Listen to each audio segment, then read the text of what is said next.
연봉 2천만 원에서 3,500만 원 정도가 되면 아반떼 K3, SM3가 딱 적당합니다.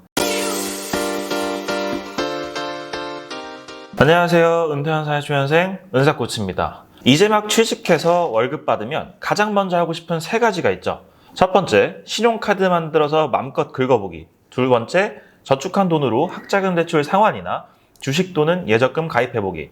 세 번째, 첫 차 구매해서 드라이브 즐기가 있을 텐데요. 다들 공감하시나요? 오늘은 이 중에서 사회초년생 첫 차 구입에 대해 이야기해볼까 합니다. 재테크 채널인 만큼 첫 차 구매뿐만 아니라 저축도 가능한 최적의 비율을 소개해보려 해요. 첫 차에 대한 환상이 아주 큰 분에겐 도움되지 않을 수 있습니다. 하지만 두 마리 토끼를 다 잡고 싶은 분에겐 너무나 명쾌한 기준이 생길 거라 확신합니다.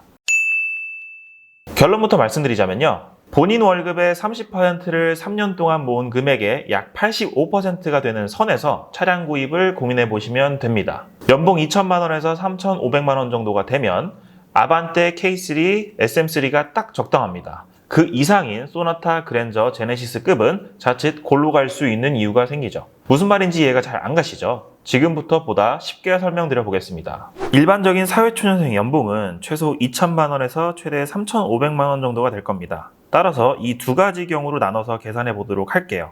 세후 실수령액이 필요하므로 해당 사이트에서 연봉을 월급으로 바꿔보겠습니다. 우선 연봉 2천만 원의 경우 월 예상 수령액이 약 151만 원 정도 됩니다. 그리고 연봉이 3,500만 원일 때는 세후로 약 258만 원 정도가 나옵니다. 우선 연봉 2천만 원일 때부터 계산해 보겠습니다. 제가 맨 처음에 월급의 30%를 3년 동안 약 85% 금액선에서 구매하시라고 했죠. 다음과 같이 세후 151만 원에 대한 30%는 약 45만 원이 나오고요. 45만 원을 3년 동안, 즉 36개월 동안 모으면 대략 1,630만 원이 됩니다. 그럼 이 금액의 85%는 약 1,386만 원이 되죠. 마찬가지로 연봉 3,500만 원을 이와 같이 돌려보면 250만 원의 30%인 75만 원이 2,700만 원이 돼서 차량을 구매할 수 있는 금액은 약 2,295만 원이 나옵니다. 그래서 사회초년생이 첫 차를 구매하면서도 저축까지 할 수 있는 차량 구매액은 1,400만 원에서 2,300만 원이 되는 겁니다. 무엇보다도 왜 30% 3년 그리고 85%인가가 궁금하실 텐데요. 그 이유에 대해 설명해 볼게요. 첫 번째 30%인 이유는요. 그 이상을 넘기면 현실적으로 저축 가능한 금액이 없어질 가능성이 매우 높습니다. 월급으로 차만 사는 게 아니잖아요. 우선 월급의 50%를 저축하겠다 결심하면 150만 원 중 75만 원으로 모든 걸 해결해야 합니다. 차량 구매로 이미 45만 원을 지출하게 되고요. 나머지 30만 원으로 모든 걸 해결해야 하죠. 저도 초반에 악착같이 저축할 땐 30만 원 안에서 소비를 끝내본 경험이 있습니다. 불가능한 일은 아니라 생각해요.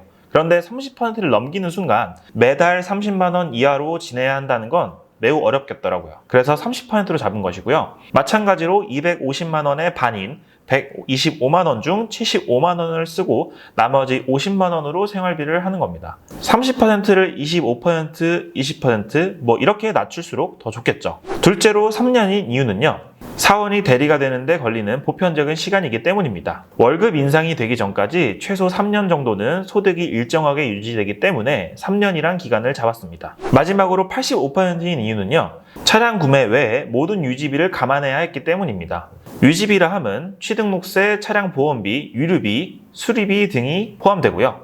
구매액이 큰 차량일수록 유지비도 그만큼 증가하곤 합니다. 그래서 차량 구매액의 약 1.2배에서 1.4배까지를 잡아야지만 부담 없이 차를 끌 수 있게 됩니다. 위와 같은 이유들로 사회초년생이 저축도 하면서 카푸어가 되지 않는 가장 현실적인 기준값을 산출해봤습니다.